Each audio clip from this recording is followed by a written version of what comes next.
You're about to listen to the Complete Developer Podcast, the podcast by coders, for coders, about all aspects of life as a developer. I'm Will, the curmudgeonly experienced developer. And I'm Beej, the optimistic newbie developer.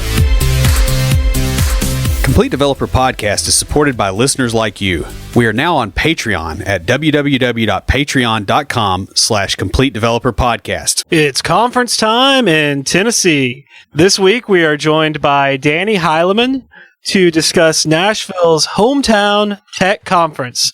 Music City Code is a fairly new conference here in Nashville. Will and I attended last year. We'll also be back this year. But before we get started, Will, what have you been fighting this week? I have been dealing with a lot of low-level file I/O in Delphi and mixing that with .NET security-related stuff. And I'm alternating between the two all day. Fun. So I'm a little fried. There's not a whole lot in the tank right now. Yeah. It's been a blast, though. Dani, how about you? Well, this has been a real crunch time for us. We had a print deadline that actually got moved up from Wednesday to today. So I pretty much spent the whole weekend here working on our programs and swag bags and shirts, and we just kind of got everything done under the wire. So yeah, samesies. Speaking of the swag bags, we got to get the stickers that we have over to you somehow at some point. Yeah, that would be advisable if you'd like them to actually be in the bags. Dave was supposed to pick them up from us Saturday, but he didn't show up. So it's Dave's fault. I don't know. Oh yeah, we'll blame Dave. He can take it. I can honestly say I remember doing a lot of that kind of stuff growing up for church events and stuff. Lots of fun, I know. Yeah. Also, talking of swag, we have the swag. My apartment is full of swag in preparation for Music City Code. For our international listeners that have won water bottles, I'll be getting those to you guys in the next week or so. We've been on back order. Have an interesting quote of the day from work. I just have to read this. It's not about your wife. It's about the distro. So what was the context there? Right. So we are going into UAT, or user acceptance testing. And so we were talking about, okay, well, everybody is on the VPN at work. So I said, well, I'll get on my crap top and test it from there that's not on the work VPN. And everybody else started listing what they had at home. One of the guys mentioned that he was running Ubuntu. I was like, dude, you got to grow your beard out. And he replied that he had at one time had a beard and his wife didn't like it. So our lead developer replied, it's not about your wife. It's about the distro. I don't know. I'm going to have to side with the wife on this one, guys. Yeah. Well, I mean, if my beard gets any longer, I'm going to have to switch to BSD. Well, like I'm getting towards the maximum length of a Linux beard now. Yeah, so. Yeah, that's true. I have surpassed. You've surpassed it. Yeah, you're pretty much full on Stallman. But we do have a code freeze going on at work, so I have actually not written any code the last 2 days, just because we can't write any because we're going into pilot. It's just a matter of getting things up and running on the servers and dealing with a lot of cores issues. But I do have something coding related for IoTs, so let's go ahead and roll the music.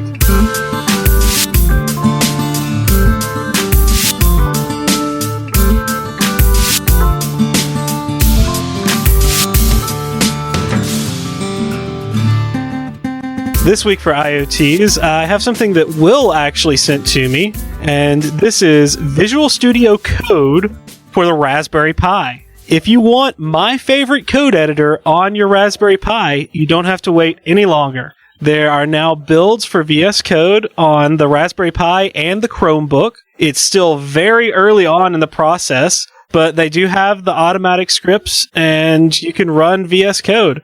I'm excited about it and really just looking forward to when it's more established and stable. For now, you can check it out in the link in the show notes. Who's talking to us this week? I got a comment from Michael Bridges. It says, hey there, I know this is somewhat off topic, but I was wondering which blog platform are you using for this site? I'm getting sick and tired of WordPress because I've had problems with hackers and I'm looking at alternatives for another platform.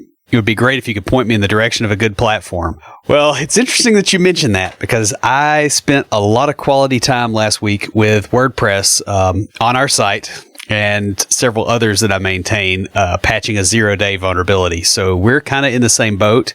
We're actually reworking a lot of our stuff, and we're going to try to build our own so that we don't have that huge exposure to hackers.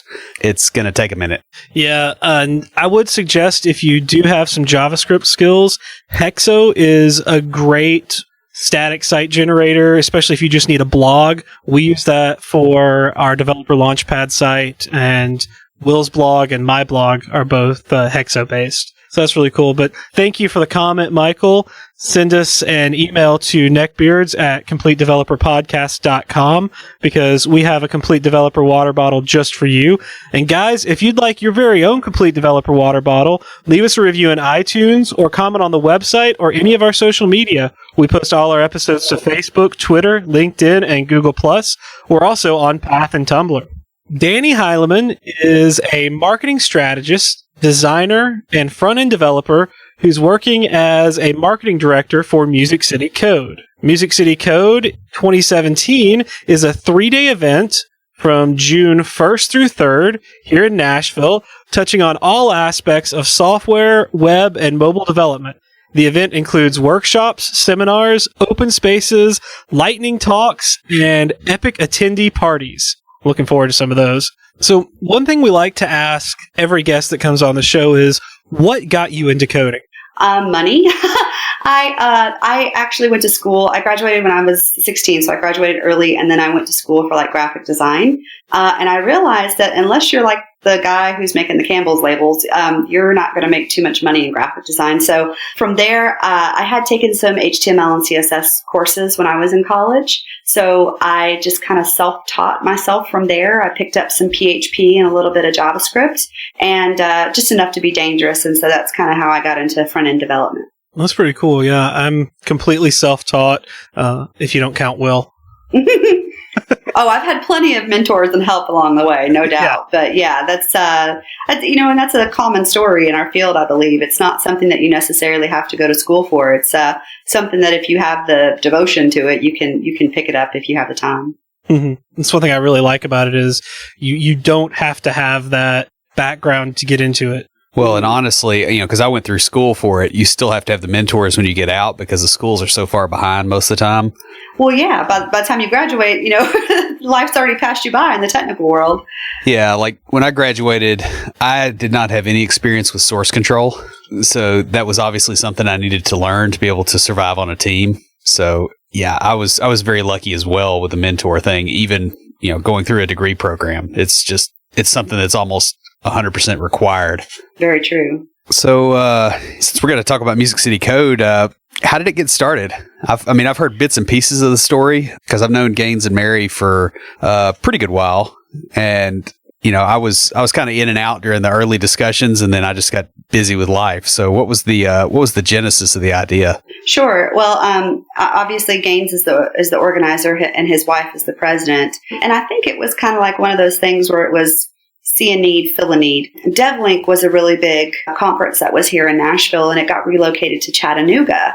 I think that was around circa 2012, somewhere around there. And so there was kind of this, in the community, they felt like there was this gap a little bit. DevLink actually retired in 2015. So even though there's November and there's a lot of really great technical conferences in Nashville, and not to put the kibosh on them at all, there was just this need to have more of a polyglot conference where we could kind of come together and talk about all aspects of development and coding instead of just a niche conference. Yeah, I agree with that because I remember going to DevLink, I think once or twice. It always felt like the development environment here in Nashville was fairly soft until, probably probably 2008, 2009 at least. It was pretty slow and then picked up. Yes. And the conference scene helped.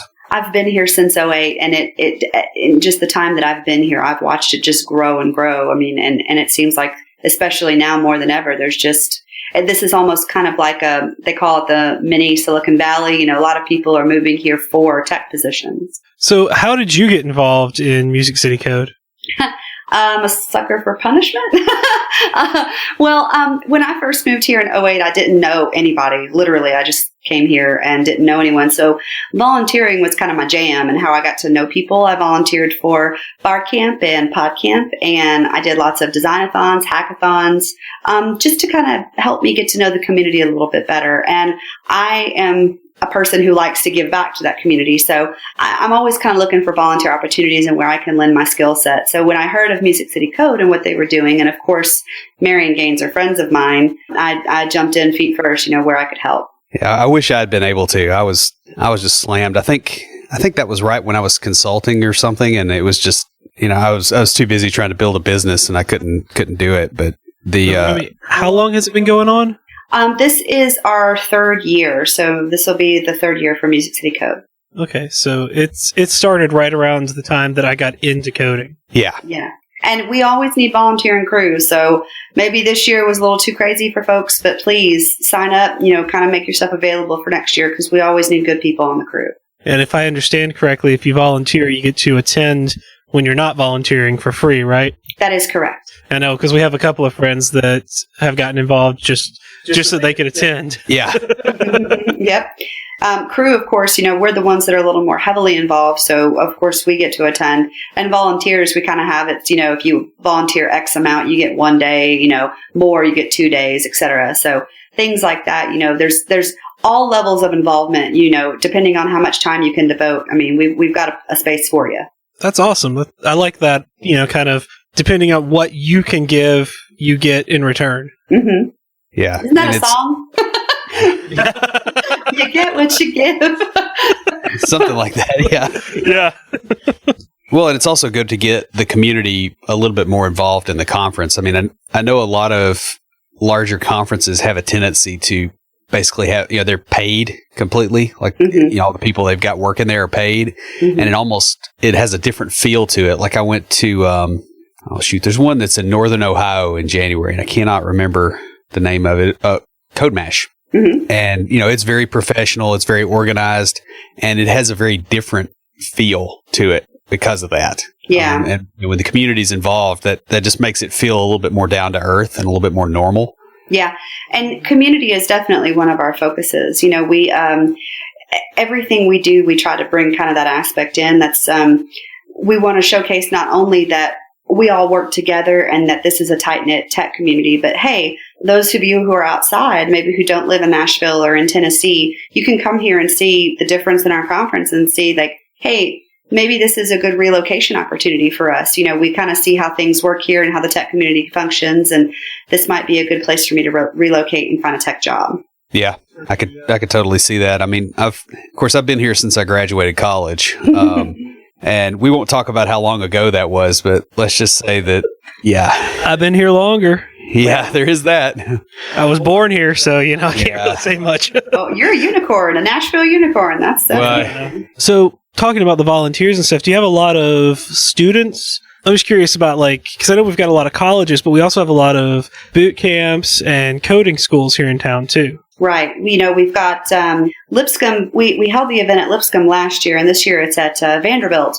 And so we do have a lot of involvement with college students. We also have a discount for college students, but we want them to also get involved in the conference itself with volunteering and things like that. So last year we had a pretty high percentage of college students that volunteered day of, and there were actually a few on the crew too. So we definitely want to foster that in the development of the conference, is making sure that we include that next generation of folks coming through, whether that's from a big university like Lipscomb or Vandy, or if it's from one of our coding schools like Iron Yard or Nashville Software School. Yeah, Beej and I are both Lipscomb alumni. Okay. And so, yeah, it was kind of weird actually going back on campus. It was weird for you. It wasn't that weird. Yeah, because I'm looking around, I'm like, I should know my way around here, and I'm completely lost because they've cleaned the place up. As soon as you left, they had to. Yeah. I like to think I had an influence in that. Well, I will be honest. I really enjoyed the stuff that we had in the theater with the music last year. That was a lot of fun. Oh, yeah. So the Nashville Geek Jam is definitely going to be back this year, and you guys will not believe what's going to happen at our attendee party. So Vanderbilt has this huge, indoor football field, and so we're going to have, it's got like a Jumbotron, and we're going to have like live karaoke on one end, and we're going to have a rock climbing wall, and you talk about like an awesome attendee party. Like, just wait till you guys see this. Yes. So you're definitely going to have that jam aspect there, of course, because we're Music City. We're going to have that food and alcohol that everyone loves. And then, that's right. You can have alcohol because it won't be on Lipscomb's campus. I know. Isn't that so special? We're so excited. Bandy's a private school, so you can have alcohol on Bandy's campus. Well, it's not, of course, neither of us would have ever smuggled alcohol onto Lipscomb's campus. Oh, never. So speaking of Lipscomb and the conference last year, what were, I guess, to give people an idea, what were some of the topics and things that were covered? Sure. So we tried to be a little more polyglot. That's kind of our thing, is we want to kind of cover all aspects. So that includes .NET, PHP, data sciences, soft skills. We want to cover not only software development, but also the Q&A that goes into it, project management, database administrators. So a lot of people are asking us, like, do we have tracks or do we have certain subjects that we lean towards? But the truth is we try to be eclectic because we realize that that's how the community is. There's not necessarily one that's more popular than another. We try to lean towards what the demands are in the community at the time. Well, I know last year some of my personal favorite classes were the functional programming classes. Mm-hmm. I think on Thursday I took a workshop on functional C#. Mm-hmm. That improved my coding ability drastically. And I think that that's one of the big advantages that we have, because not only do we have, we've got Music City Agile that coincides with our conference. So they've got Wednesday. And then Thursday, we have kind of like this amalgamation of Agile and Dev and everything in between. And all of our workshops on Thursday are where you can actually kind of get into like the meat of everything, and you actually can sit down and learn. And another thing that's really great about the workshops and things like that is we've got top talent, giving these sessions, doing these talks, that are involved in these workshops. You get open access to them. These are people that sometimes will charge upwards of, $200, $300, and $400 for their consultation services, and you have open access to them where you can go ask questions after the workshop or the session. So we found that a lot of people have given us feedback at how beneficial that is. I would totally agree with that, because I really enjoyed the workshops. Like I said, that one made such an impact. Even my boss pointed out, hey, you learned something at this conference because I can tell a difference in your code. Yeah, I could tell a difference when you came back. Just like your grasp of how the functional stuff worked. It was like you weren't quite locked in on it. You were headed there, but they pushed you over the edge on it. So, well, it did also help us write our most popular episode. Yeah. There is. Are we getting credit for that? Are we getting credit for that in any way? I do think we mentioned Music City Code in that episode. So yeah. Good. That was a great workshop. I really enjoyed that one. I think the other one I took was on Angular that day, but I like that. Well, I just enjoyed the way that the first day were those either one whole day or 2 half-day workshops. And with the workshops and the sessions and everything, we're not just focusing on tech stack, right? We're focusing on the whole piece of it, the growth and the knowledge and the expertise that goes around with doing what we do. So, of course, you could watch a Pluralsight or a lynda.com tutorial, and you could learn something. But there's really something about being able to be in an environment where other people are learning along with you, that you can connect to others, So, of course, we've got the networking aspect. But, again, you have that access to those speakers to ask questions. We also have the lightning talks and the open spaces to where you can connect with people in those ways. And so it's just different when you're in that type of environment. I think that really lends itself to have the learning be a lot easier, and everything can be absorbed a lot easier. So as part of the crew, do you get to actually attend some of the lectures and workshops? Oh, yes, of course. So I definitely have taken a look at the schedule, and, I've kind of cherry picked some of my favorites of things that I definitely want to hit. And I mean, day of, I'm going to be running around, trying to help where they need help. We're called floaters. If there's folks of us that are going to be there, and if they need something, we're going to be there if they need us. But I definitely have plans on attending sessions and trying to learn things myself. Well, what were some of your favorites from last year? Oh, goodness. Of course you would ask me that. My memory is not so great, but there was definitely some on like some JavaScript. So that's where I'm really trying to grow right now. I don't really have a large skill set with JavaScript, so I'm wanting to grow that a little bit. I think that'll be a really good tool in my arsenal. So there were some JavaScript sessions that I thought were really good. And like you said, there was also like some of that, the functional and just workflow type sessions, like how to set things up and how to follow through and those types of things. Those are things that I'm really interested in following. Nice. Yeah, I'm kind of like you. I can't ever remember which conference I attended talks at. Yeah.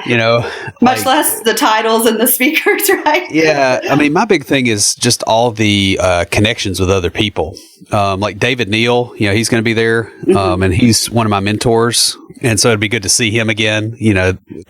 He's also, got the massive and impressive beard going on. Yes. So yeah, we can go be massively and impressively bearded together, I guess.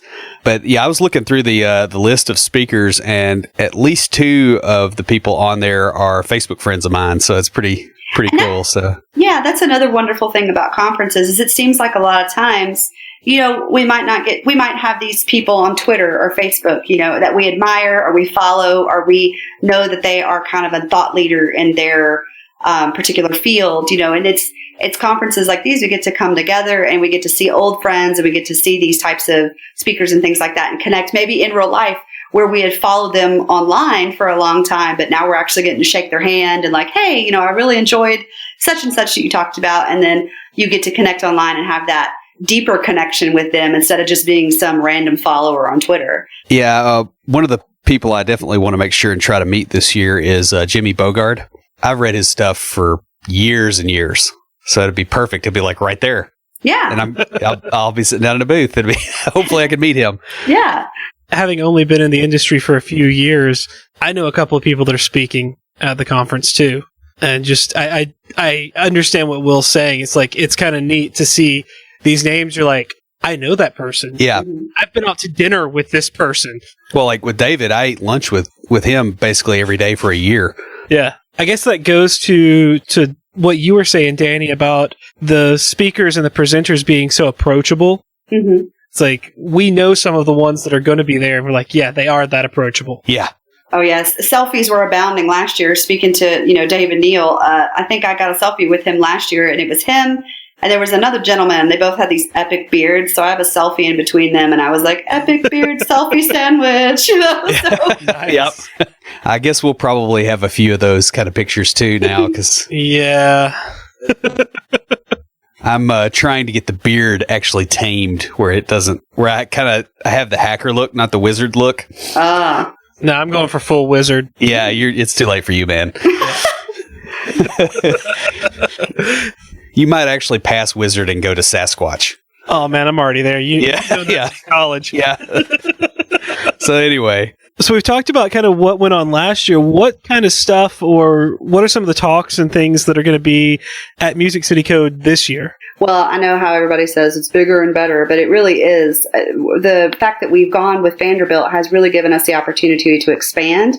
And we had more rooms and things like that, but we wanted to kind of stay where we were to an extent of like we wanted to make sure that we're growing at a sustainable pace. So we had about 500 attendees last year, and I think we're going to be in the 600 to 700 range this year.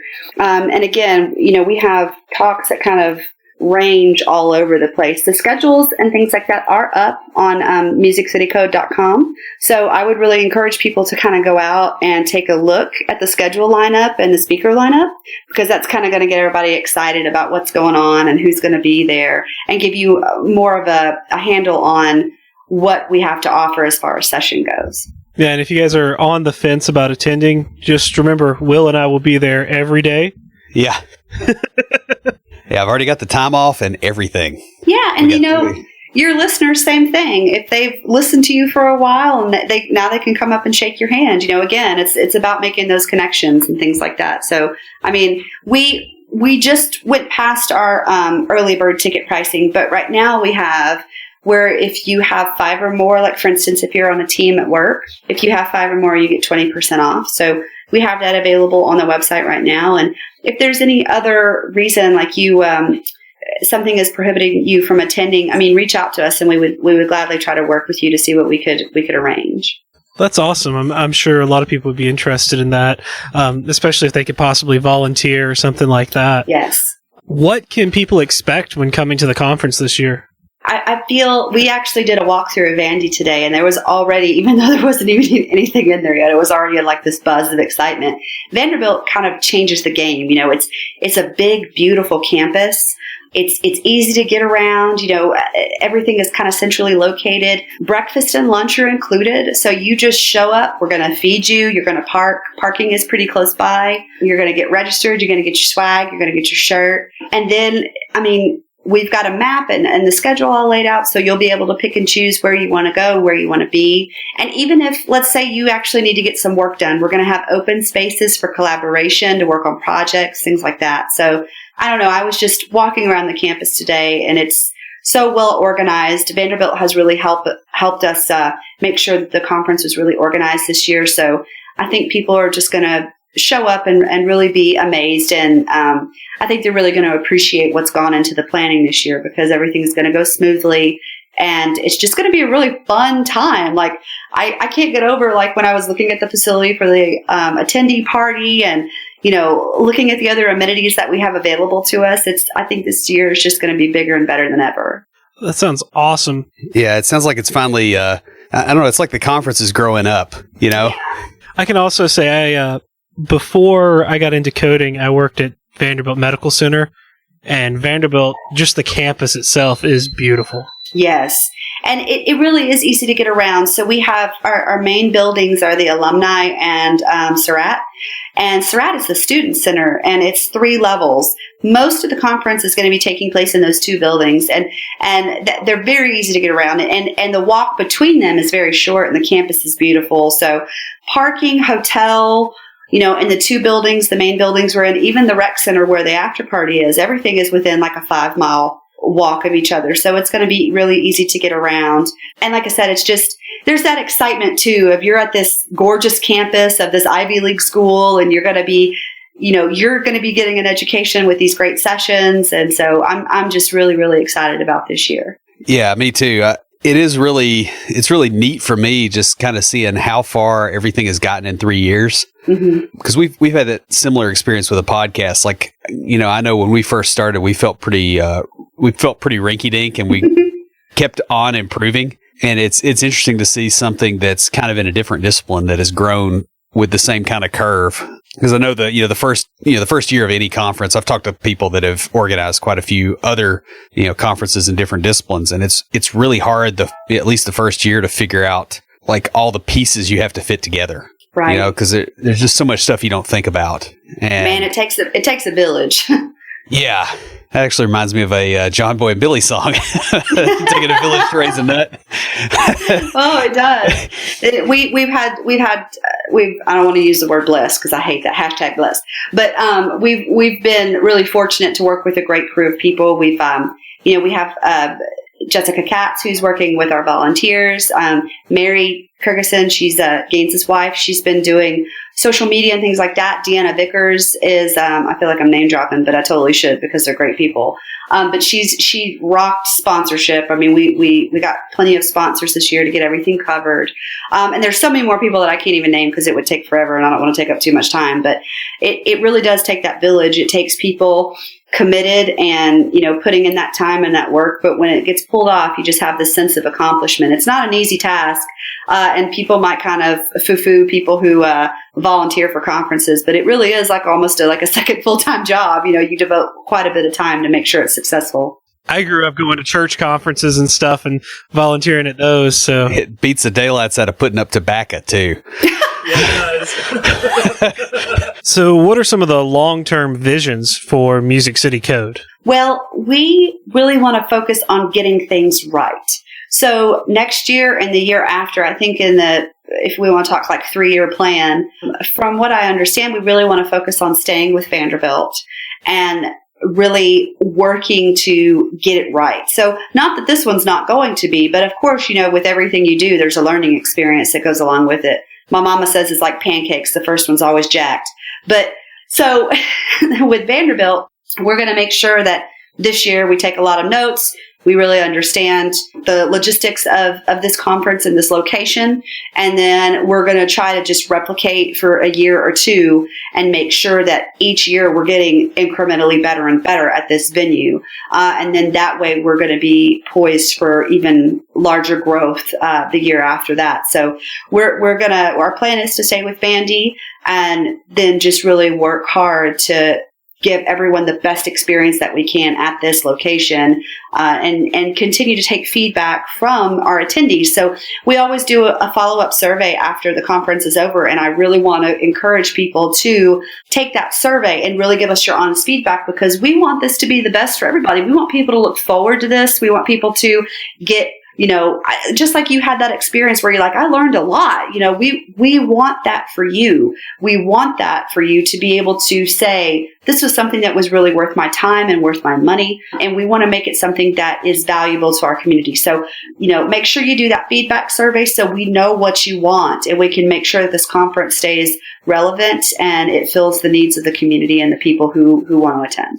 Nice. I'm probably the worst one about filling out surveys.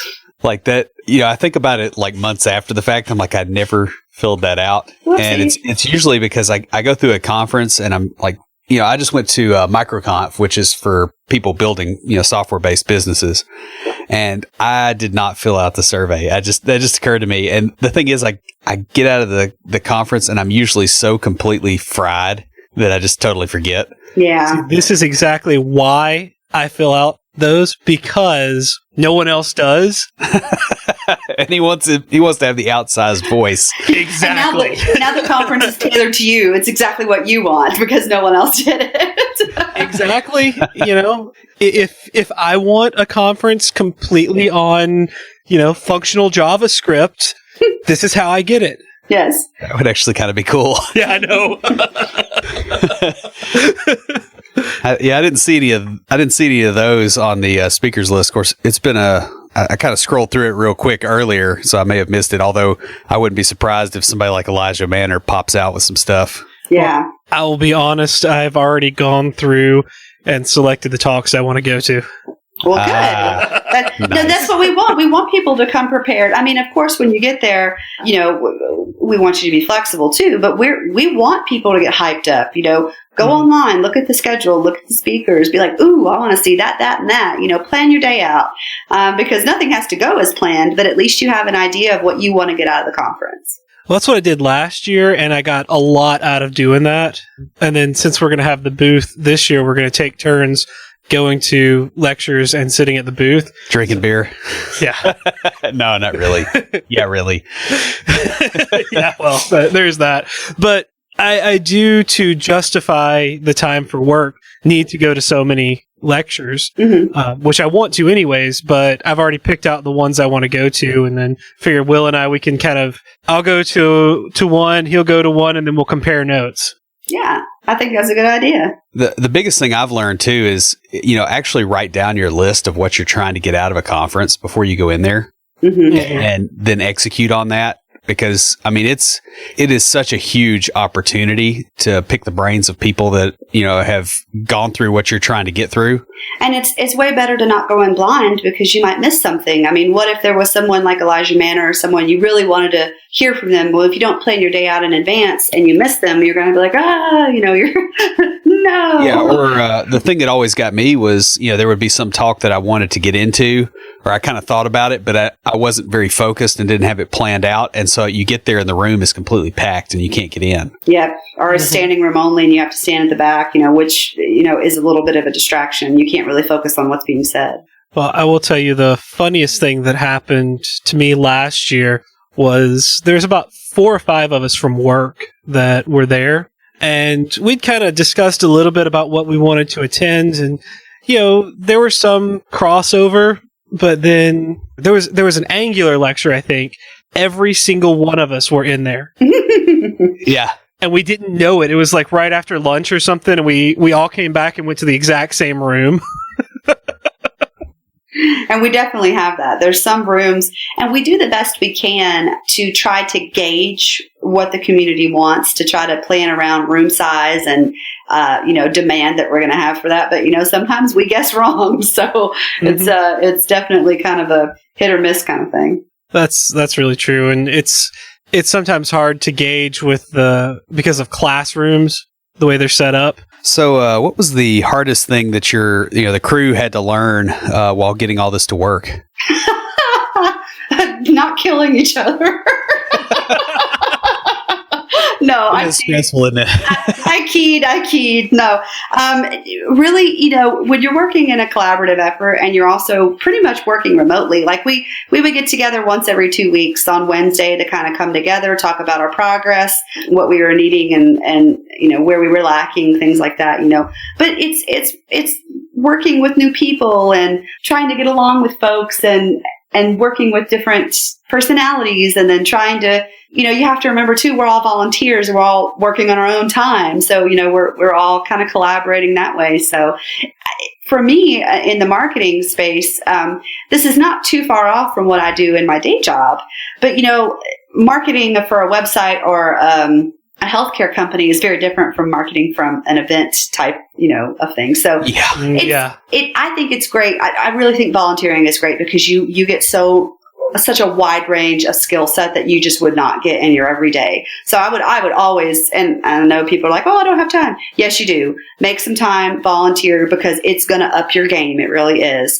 So one of the challenges I think that we've had is, especially with a new venue, everything changed from last year. So this year really was kind of like starting from scratch because everything was different with food and catering and venue, and then everything was different with how we were going to market it. So each year refreshes and is a little bit different. So I think it's just great though, because it really keeps you flexible, it keeps you sharp, and it helps you learn how to work with different type of people and different type of personalities. And I think it gives you a really good tool to add to your tool set. Yeah, I am all about volunteering. I've been doing it since I was a kid, but I really love it. There's something you take away from volunteering. I get something out of it, even if, I'm giving up a lot of time or effort or something. I gain something from it personally. There is something you learn about working with people when you're organizing or managing volunteers. Yeah. And I started off by saying trying not to kill each other, but the truth is all of us are fantastic friends. This has really, when you're working with each other, I don't know, it brings people together like you wouldn't believe, Gaines, Mary, Deanna, Caleb, there's all these people on the crew that I've made friends for life. You know what I mean? They say when you go through experiences with other people, that's what really bonds you. And that's so true. These are people that I've worked on this crew for 2 years now. And I mean, these are people who I recently was laid off from my job. These are people who are reaching out to their networking groups, trying to find, interviews for me, who are bending over backwards for me, trying to, get me to where I need to be. These are people I go to Arrington with. These are people I go out with, so it's actually kind of the opposite. It really brings you together, and I wouldn't change it for anything. I absolutely love this crew and everybody on it. Yeah, there's something to be said for, getting a group of people and, pulling off big things. As far as, just the group cohesion, it's really strange how well that works. Yeah, and everyone roots for each other. I mean, if we meet a deadline, if we get a sponsor, if something happens, it's like, yes, high five. We're all in Slack cheering each other on. So it's kind of opposite from like a corporate or, other type of environment. This is an environment where we're actually just all cheering each other on. So it's really valuable. I think it's really valuable. I did what was that? 17 years ago? Wow. I'm really old. But, I did some work with kids in Northern Ireland, and I am still friends with the counselors that I worked with back then when we were barely more than kids ourselves. Yeah, it's just it's an interesting bonding experiment. You really do you appreciate each other like you wouldn't in any other environment. So do you guys have any plans, kind of outside of Music City Code that, uses the same group of people? I mean, are you guys doing any other stuff? I know there used to be a GIF camp here in town. I went to one of those and it was awesome, but I haven't seen it since. Well, a lot of us are musically inclined, so a lot of us actually play together and we do those types of things together. I mean, it is Music City, right? So we've got to do that kind of stuff. Some of us play instruments, some of us sing, we do things like that. So a lot of that happens offline too. And the podcast that I was talking about that I'm going to be releasing or starting technically in July, that podcast is going to be with Deanna. She was one of the persons that I met on this crew. And we kind of, again, see a need, fill a need. We saw that we wanted to start a podcast for women in technology. And we wanted to kind of reach out to women that are underprivileged or maybe are having trouble getting a leg up, or maybe they're intimidated by the tech community. Maybe they think, that, I don't have what it takes, so that's what our podcast is going to be about. And, that's kind of a spinoff from Music City Code. That would have never happened if her and I hadn't met through this venture. So nice. Yeah. That is a big thing.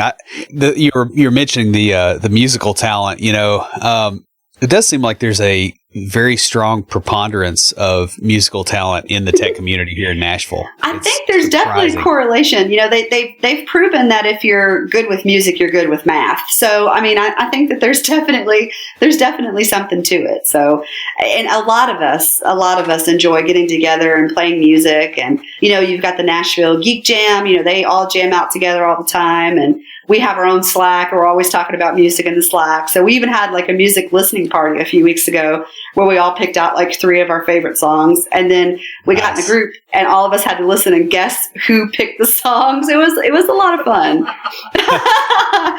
Yeah, I remember last year there was somebody up there threatening to sing. It was Britney Spears. They were threatening to sing Britney Spears songs to. That was Tommy. Yeah. Oh, yeah. Because people were being shy about signing up, and we're like, "There's no reason to be shy because none of us are professionals, and we don't want anybody to think that because it's a band that we're like professional." No, are you kidding me? We do this like we're all joking around and laughing half the time we're up there, and half the time we're in like a wrong key or we're playing the wrong thing. We don't care. It's just about the enjoyment of it, and that's what we want to convey to people: is don't worry about it if you don't know this or don't know that. Just get up there and have a good time because that's what's fun. Well, I will say that I have no musical talent whatsoever, and when people try to get me to sing karaoke, I have one song, Barbie Girl. Okay. That's an interesting go-to, but all right. I sing the girls part. No one ever asked me to sing again. Well. Yeah, that would definitely put a stop to it. Yeah, it's interesting. Wow. Yeah, I tried karaoke once when I was in 8th grade, and I got ragged about it from then on, so I don't do that. See, I think your beard would give you more power, so I don't know, maybe you should try it again. Yeah, sing some Confederate Railroad. At least some ZZ Top, some Sharp Dressed Man, something. Come on. ZZ Top. Yeah, I grew up with that. That'll work. Oh, man. Don't worry. Y'all do not have to worry about us getting up on stage and singing. Yeah. Actually, the only instrument I play is second fiddle, so it's all good. Oh, okay. We got that. All right. Yeah, well, I grew up playing piano, and I just bought a ukulele because, I don't know, apparently I don't have enough things to do, but I wanted to try to learn that. But I'm a singer, and I don't claim to be a good singer. It's just something that I enjoy. Yeah, I think the musical talent like skips a generation because my mother played the oboe with the symphony. Uh-huh. Wow. And my daughter, is very quickly getting a lot of singing skill. Mm-hmm. Whereas if I try to do it, people think somebody stepped on a frog. Well, at least it's there in the genes somewhere. Yeah. Totally skipped the generation though. I don't have it. Yeah, it did that with me. My granddad had perfect pitch, and my dad can play like 3 or 4 different instruments and sing really well. Me, when I'm like slow dancing, I have to have someone tap out the beat because I won't hear it otherwise. Well, and I think that's the fun thing about this event. You know, of course, there's all these conferences all over the place, but where else can you go and have like live karaoke and you can bring your own instrument and play? I mean, like, I think that this is so unique to this conference and so unique to Nashville. I think that's a really big draw, and people should just have fun with it. Yeah, we should totally go up there and like sing a duet if somebody goes up first that's worse than us.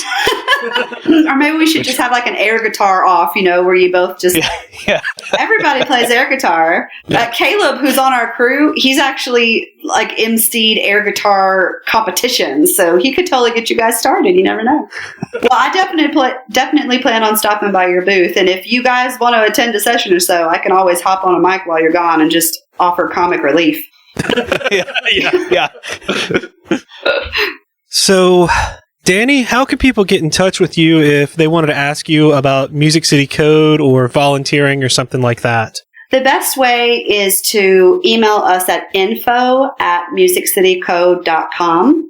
Obviously, you could also go to the website, which is musiccitycode.com, to look up information there. But if you wanted to just, you know, everything sounds great, you want to go ahead and get a ticket, that's at tickets.musiccitycode.com. So that's 3 ways to get in touch with us. That's 3 ways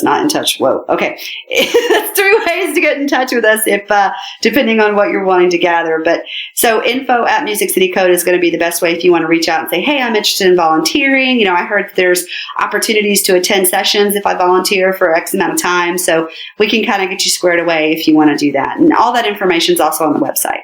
All right, awesome. Guys, that pretty much wraps us up. Before we close everything out, we do want to thank you, Dani, for coming on and kind of explaining to us the process of Music City Code and giving us some information about that. Well, I really appreciate you guys having me. This is my second podcast ever, so just thanks for putting up with me. Yeah, well, thank you for coming on and joking around with us. Before we close everything out, Will, what do you have for us this week for Tricks of the Trade? Well, I hear from a lot of people that they don't feel like there is a very good community in their area for software developers. It's not so much in Nashville like it used to be, but a lot of mid-sized cities, the developers will tell us, well, there's not a really good community here. I can't connect with people. And I want to encourage people, if you're in that situation, go build a community. If you have you and one other person, you've got the beginnings of a network. You have all the pieces you need to get going and actually kind of accrete a group of people around you. We did this with our developer launchpad group.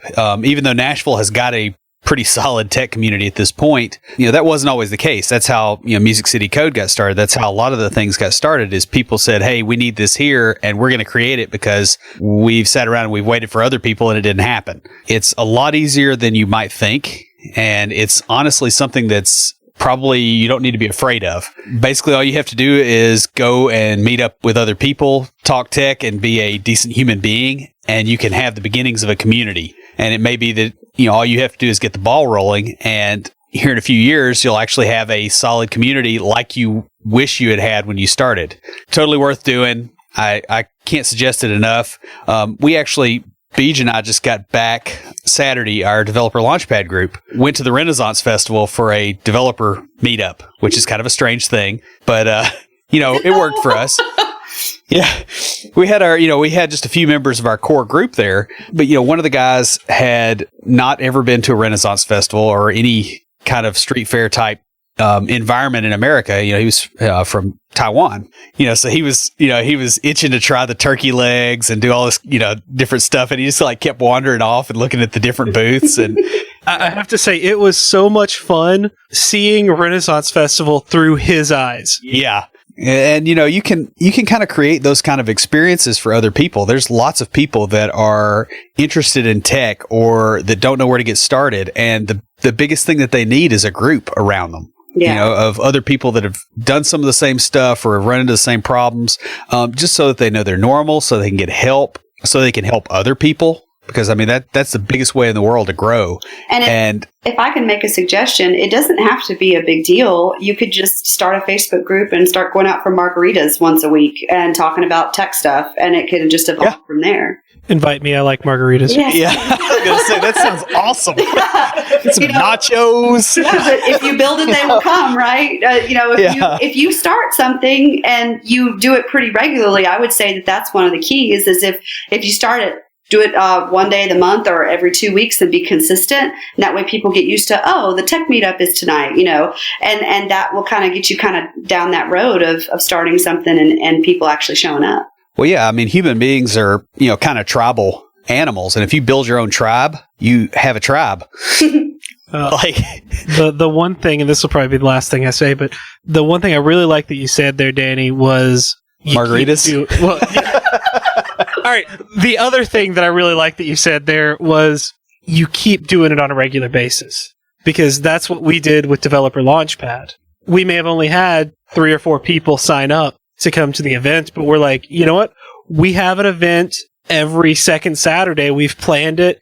If 4 people show up, we're going to have it. Consistency will win you a whole lot. You don't actually have to be that good getting going. I mean, look, you got 2 hillbillies with, massive trucker beards basically telling you that this isn't that hard. So you should take it and say, hey, it's not that hard.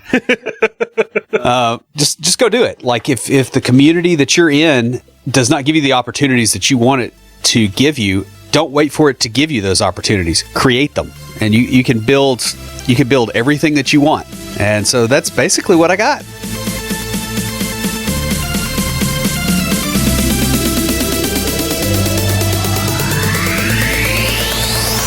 Stand by for Titanfall. If you have a question or comment for us, please email us at neckbeards@completedeveloperpodcast.com.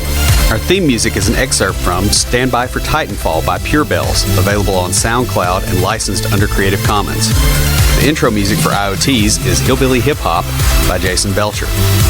For references, show notes, and to sign up to our email list, be sure and check out the website at CompleteDeveloperPodcast.com. You can also follow us on Twitter at CompleteDevPod and like our page on Facebook to keep up with the news about the show. Thanks for listening. See you next time.